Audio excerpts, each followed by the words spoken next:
তো বাইন প্লাস্টিক এবং cosmetic surgeon. আপনারা জানেন আমি এই মুহূর্তে বিদেশে আছি, সুইডেনে আছি। আমি একটা ফেলোশিপ করতে এসেছি, প্রায় 1 মাস 10 দিন হয়ে গেল।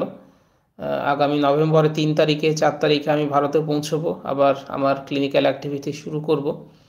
তো আমাদের বন্ধুরা বিভিন্ন বিষয়ে জানতে চান, সেগুলোর উত্তর আমি দিয়ে থাকি ইউটিউবে লাইভে এসে বা ভিডিও বানিয়ে। তো কালকে এক ভাই আমাদের জানতে চেয়েছেন যে ওনার ডায়াবেটিস রয়েছে, উনি হেয়ার ট্রান্সপ্লান্ট করতে পারবেন কিনা। সম্ভবত বয়স রেখেছেন 36 বছর বয়স, তো উনি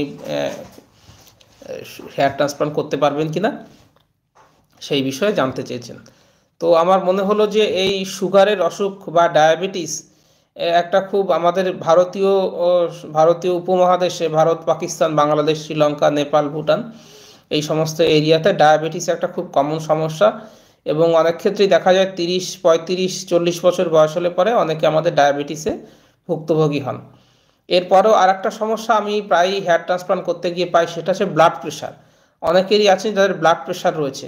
তো আমার মনে হলো শুধু ডায়াবেটিস নিয়ে বললে খুব ছোট হয়ে যাবে, এবং ডায়াবেটিস এবং ব্লাড প্রেশার নিয়ে তার সঙ্গে হেয়ার ট্রান্সপ্লান্টের কী সম্পর্ক সেটা নিয়ে একটা ভিডিও করলে পরে যারা এই দুটো সমস্যা নিয়ে রয়েছেন, হেয়ার ট্রান্সপ্লান্ট করতে চাইছেন, তারা অনেকটা বুঝতে পারবেন।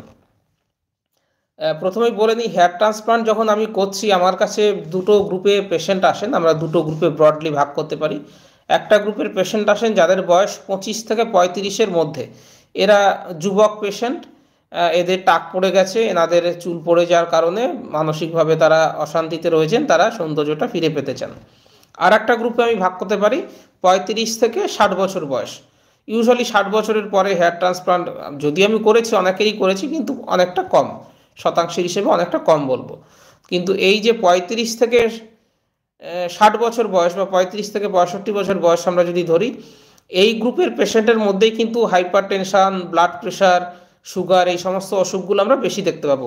25 থেকে 35 যাদের বয়স, সেই গ্রুপটার মধ্যে কিন্তু এই 10 বছরের গ্রুপে খুব বেশি আমরা এই অসুবিধাগুলো পাই না। ইউজুয়ালি তাদের শারীরিকভাবে কোনো অসুবিধাই থাকে না, প্রত্যেকেই ফিট থাকেন। কিন্তু যখনই 35 থেকে 65-তে আমি যাচ্ছি, এই গ্রুপের যারা আসেন তাদের ক্ষেত্রে অনেক ক্ষেত্রে সুগারের অসুবিধে থাকে, ব্লাড প্রেশার থাকে। তো আমরা যখন ব্লাড প্রেশার এবং ব্লাড সুগার রয়েছে এরকম পেশেন্ট পাই, বা যার এরকম হিস্ট্রি রয়েছে, বা যিনি ওষুধ খান, তাদের ক্ষেত্রে আমাদের বেশ কয়েকটা সতর্কতা নিতে হয়। এবারে দুটো অসুখের ক্ষেত্রে আমি আলাদা আলাদা করে কি কি ব্যাপার রয়েছে সেটা আমি বুঝিয়ে বলছি। প্রথমেই বলি সুগারের যেটা সমস্যা। সুগারটা অ্যাকচুয়ালি কী হয়, আমাদের বডিতে সুগারের মেটাবলিজমটা গড়বড় হয়ে যায়। সুগারটা একটা গুরুত্বপূর্ণ জিনিস। আমরা যেমন জ্বালানি ইউজ করতে গেলে তেল বা কাঠ ইউজ করতে হয়, আমাদের বডিতে সেলসের মধ্যে জ্বালানি হিসেবে সুগারকে ইউজ করে। সুগারটাকে ভেঙে আমরা এটিপি পাই, সেই এটিপি দিয়ে আমাদের শক্তি দিয়ে আমরা কাজকর্ম করি, ভাবনা চিন্তা করি, সমস্ত কিছু করি। কিন্তু এই সুগার সেলের মধ্যে ঢোকা, কোষের মধ্যে ঢোকাটা যখন গড়বড় হয়ে যায়, তখন সেটাকে আমরা ডায়াবেটিস বলি। রক্তে সুগার রয়েছে বেশি, কিন্তু কোষের মধ্যে ঢুকতে পারছে না, এইটা হচ্ছে ডায়াবেটিসের মেন সমস্যা। এবং সুগার ক্ষেত্রে দেখবেন আমাদের সুগার বেড়ে গেলে পরে যেটা হয়, মেইন সমস্যা যেটা হয়, সুগার বেড়ে গেলে পরে আমাদের ইনফেকশনের সম্ভাবনা বেশি বেড়ে যায়। কারণ সুগার হচ্ছে যেরকম আমাদেরও খাবার দাবার বা আমাদেরও শক্তি যোগায়, ব্যাকটেরিয়াদেরও কিন্তু সুগারে খাবার যোগায়। সুতরাং কোনো চামড়াতে বা মাংসে বা হাড়ে যদি সুগার বেড়ে যায়, সেখানে যদি ব্যাকটেরিয়াল ইনফেকশন হয়, ব্যাকটেরিয়াগুলো ওভারগ্রো করে যায়। এইটা হচ্ছে ডায়াবেটিসের মূল সমস্যা। তার মানে আমরা ডায়াবেটিস পেশেন্টের যদি আমরা হেয়ার ট্রান্সপ্লান্ট করি, তাহলে যে গ্রাফটগুলো বসাচ্ছি সেখানে ইনফেকশন হওয়ার সম্ভাবনা বেশি থাকে, অন্যান্য পেশেন্টদের থেকে এদের সম্ভাবনা বেশি থাকে। সেই জন্য তাহলে ডায়াবেটিস পেশেন্টে কী করতে হবে, যে ডায়াবেটিস পেশেন্ট যার যদি ধরা পড়ে ডায়াবেটিস রয়েছে, তাকে অবশ্যই সুগার কন্ট্রোলের মধ্যে থাকতে হবে। যদি আমরা দেখি 3 মাসের মধ্যে তার সুগার কন্ট্রোল ছিল, লাস্ট 3 মাসে, ধরুন আজকে যিনি অপারেশন করবেন তার আগে 3 মাস যদি তার সুগার কন্ট্রোলে থাকে, তিনি যদি রেগুলার ওষুধ খেতে থাকেন, সুগার কন্ট্রোলে রয়েছে কিনা সেটা 3 মাসের মধ্যে আমরা একটা গড় হিসেব পাই। HbA1c বলে একটা টেস্ট আছে, সেটা করলে পারে HbA1c যদি 7 বা 7-এর নিচে থাকে, তাহলে আমরা ধরে নিতে পারি তার ওয়েল কন্ট্রোল সুগার লেভেল ছিল লাস্ট 3 মাস। এই ধরনের পেশেন্টদের ক্ষেত্রে নিরুপদ্রবে বা নির্ভয়ে হেয়ার ট্রান্সপ্লান্ট করা যায়। সুতরাং যাদের ডায়াবেটিসের সমস্যা রয়েছে তাদের জন্য উত্তরটা হচ্ছে, ডায়াবেটিস থাকলে পরেও হেয়ার ট্রান্সপ্লান্ট করা যাবে, কিন্তু দেখতে হবে যে তার লাস্ট 3 মাস সুগারটা কন্ট্রোলে ছিল। এবং যাতে সার্জারির পরেও উনি হেলথ কনসাস থাকেন, খাবার দাবার মেনটেন করেন, সুগারের ওষুধ খান, সেটা কিন্তু চালিয়ে যেতে হবে। সুতরাং সুগারের অসুখ যাদের আছে তাদের করা যাবে, কিন্তু তাদের সুগারটা কন্ট্রোল থাকতে হবে। সেকেন্ড ইস্যু আছে ব্লাড প্রেশারের ইস্যু। ব্লাড প্রেশারটা আমাদের ভারতীয় উপমহাদেশে যথেষ্ট কমন হিসেবে দেখা যাচ্ছে, অনেকেরই এখন আমরা পাচ্ছি যাদের আর্লি অনসেট হাইপারটেনশন হচ্ছে।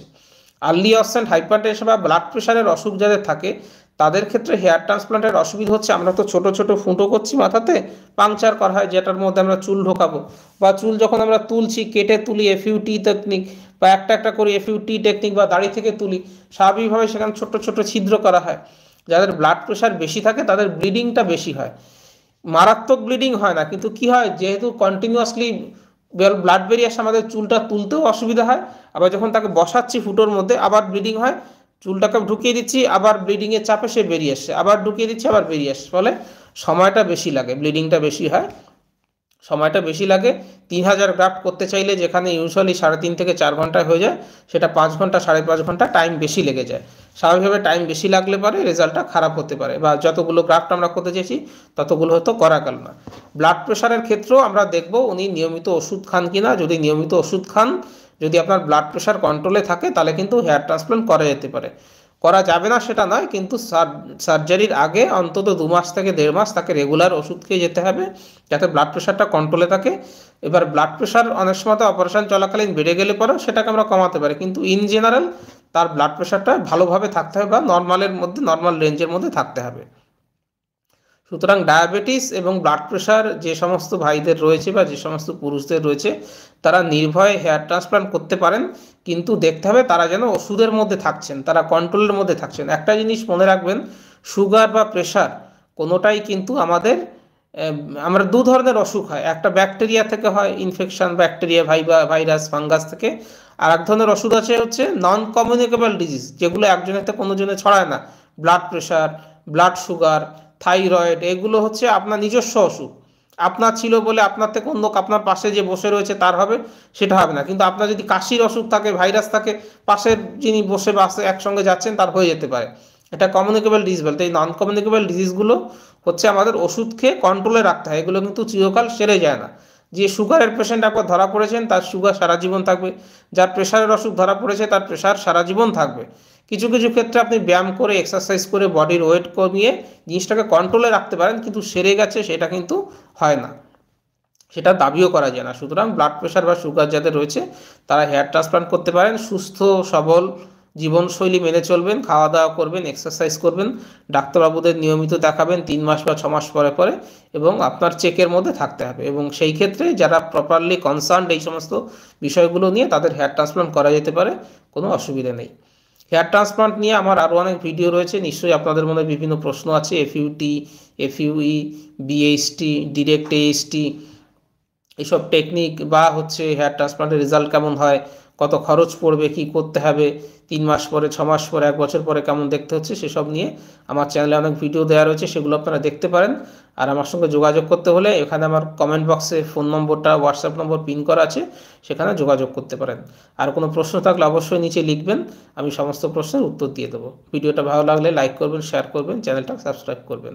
ভিডিওটা দেখার জন্য ধন্যবাদ, নমস্কার।